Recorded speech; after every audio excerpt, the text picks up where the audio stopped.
Every year, millions of gardeners perform a ritual. They drive to a big box store, load their trunks with plastic bags of synthetic NPK, and head home to feed their plants. We have been conditioned to believe that fertility comes in a pellet. We've been told that soil is merely an empty vessel, a dead substrate that serves only to hold a plant upright while we pump it full of chemical life support. This is the greatest lie in modern agriculture. When you buy fertilizer, you aren't just buying nutrients, you are buying a subscription to a failing system. You are treating the symptom, not the cause. You see a yellow leaf, and you buy nitrogen. You see a weak stem, and you buy potassium. But have you ever stopped to ask why the forest behind your house, a forest that no one has ever fertilized, no one has ever weeded, and no one has ever watered, is 10 times more productive and resilient than your backyard garden? The forest doesn't have a fertilizer problem because the forest is a closed loop. It understands a fundamental law of the universe that we have forgotten. Energy cannot be created or destroyed. It can only be transformed. In the next few minutes, I am going to show you how to break your addiction to the plastic bag. I'm going to show you how to stop buying fertility and start designing it. We are going to build a system that produces its own fuel, 365 days a year, for exactly $0. Welcome to the revolution of the $0 garden. The anatomy of fertility: soil versus dirt. Before we can build, we must understand. There is a profound difference between dirt and soil. Dirt is what you have when you kill the biology. Soil is a living, breathing, pulsing organism. Think of your garden soil as a biological bank account. Most gardeners are constantly withdrawing. They harvest tomatoes, they pull out weeds, they rake away leaves, and they wonder why the account is overdrawn. To fix it, they borrow from the fertilizer company at high interest.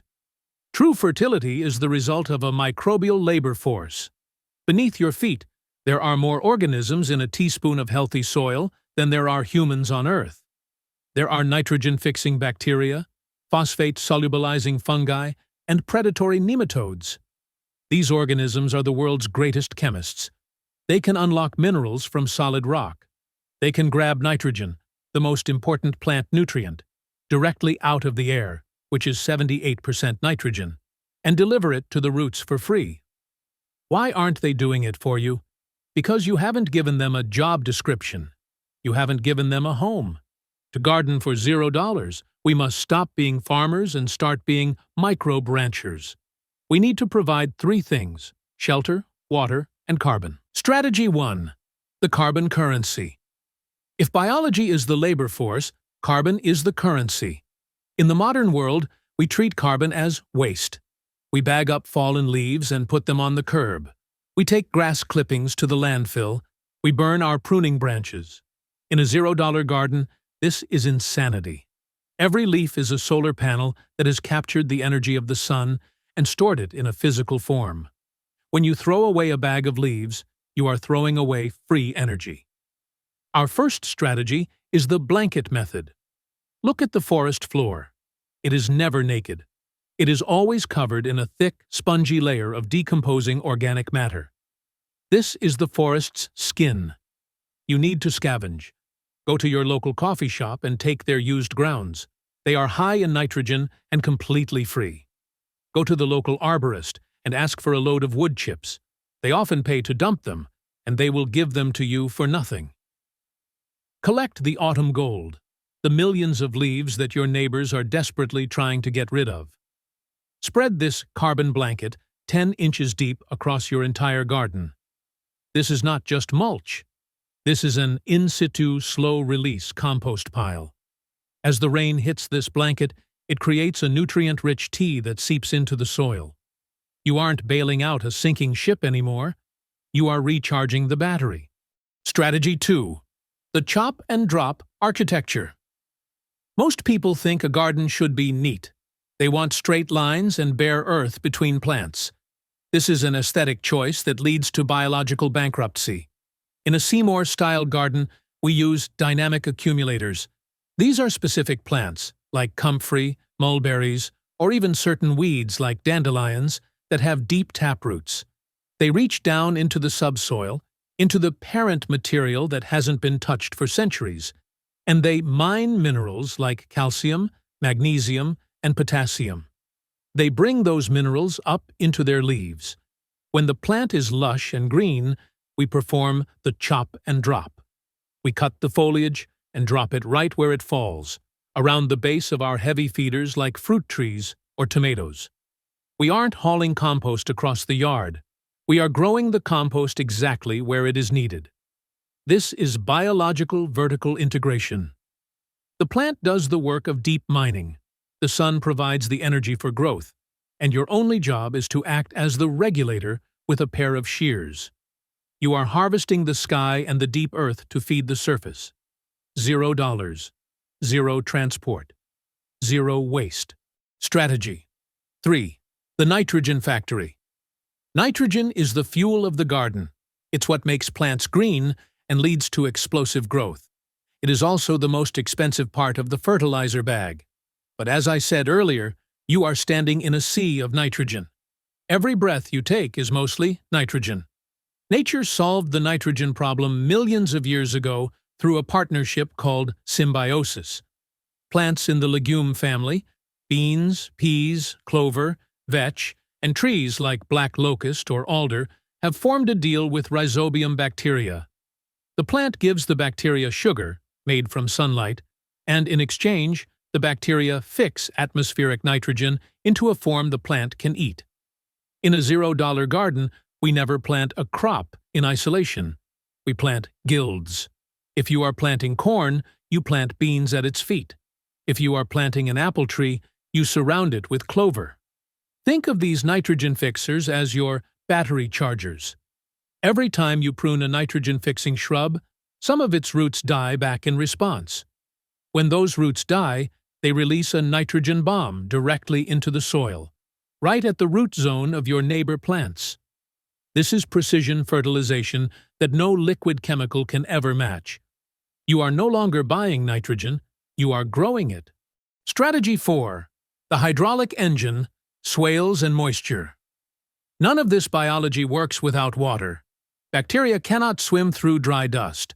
Fungi cannot extend their hyphae through parched earth. If your soil is dry, your fertilizer factory is closed for the season. This is why we build swales. A swale is a simple trench dug on the contour of the land, meaning it is perfectly level. When it rains, the water doesn't run off your property, taking your topsoil and nutrients with it. Instead, the swale catches that water, holds it still, and forces it to plumb into the ground. A swale creates a hydraulic plume of moisture that moves slowly through the soil profile for weeks after the rain has stopped. This consistent moisture allows the soil life to work overtime. It allows the worms to stay near the surface where the organic matter is. It turns your entire garden into a giant, self-watering sponge. When you combine a swale with a heavy carbon blanket, you have created a tropical microclimate, even in the middle of a drought or a freeze. You have eliminated the need for expensive irrigation systems and municipal water bills. You have harnessed the gravity of the earth to do your plumbing. The 12-month cycle, a calendar of abundance. Now, let's look at how this operates over a full year. In the winter, while others are dormant, you are in situ composting. You are taking your kitchen scraps, the nitrogen-rich peels and cores, and tucking them directly under your mulch. The worms, protected by the carbon blanket, process this waste all winter long. You are building a nutrient surplus. In the spring, the soil wakes up with a massive bank of pre-processed fertilizer. Your legume cover crops begin to nodulate, pumping nitrogen into the soil just as your fruit trees begin to bud. You don't need to boost the plants. They are being pushed by the biological tide you created in the winter. In the summer, your chop and drop accumulators are at their peak. You are cutting back comfrey and mulching your tomatoes. The swales are keeping the deep soil cool and moist, preventing the midday wilt that kills productivity in conventional gardens. In the autumn, you harvest, but you don't clean up. You leave the roots of the beans in the ground to rot and release their nitrogen. You let the dead vines fall to the earth to become the next layer of mulch. You collect the falling leaves from the street. The cycle closes. The garden has fed you, and now you are feeding the garden. The philosophy: wealth without money. The fertilizer conspiracy works because it relies on your ignorance. It relies on you not knowing that the air is full of nitrogen, that the rocks are full of minerals, and that waste is a human invention. When you build a $0 garden, you are doing something subversive. You are stepping out of the consumer cycle. You are proving that abundance is a result of design, not capital. A bag of fertilizer is a dead end. It gives you a harvest today, but leaves the soil poorer tomorrow. A biological system is an investment. Every year you do this, the soil becomes darker, the worms become more numerous, and the plants become more resilient. Eventually, the system becomes so powerful that it requires almost no input from you at all. You become a conductor of an orchestra that plays itself. You don't need $100. You don't even need $10.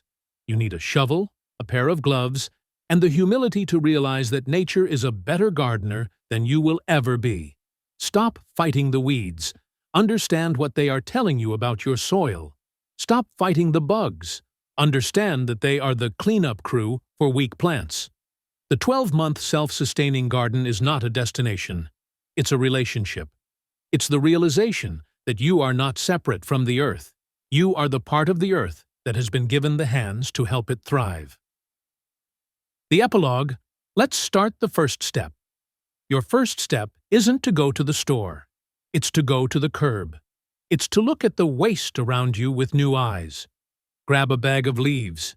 Dig a small trench. Plant a bean. The revolution starts in the soil, and the soil is waiting for you.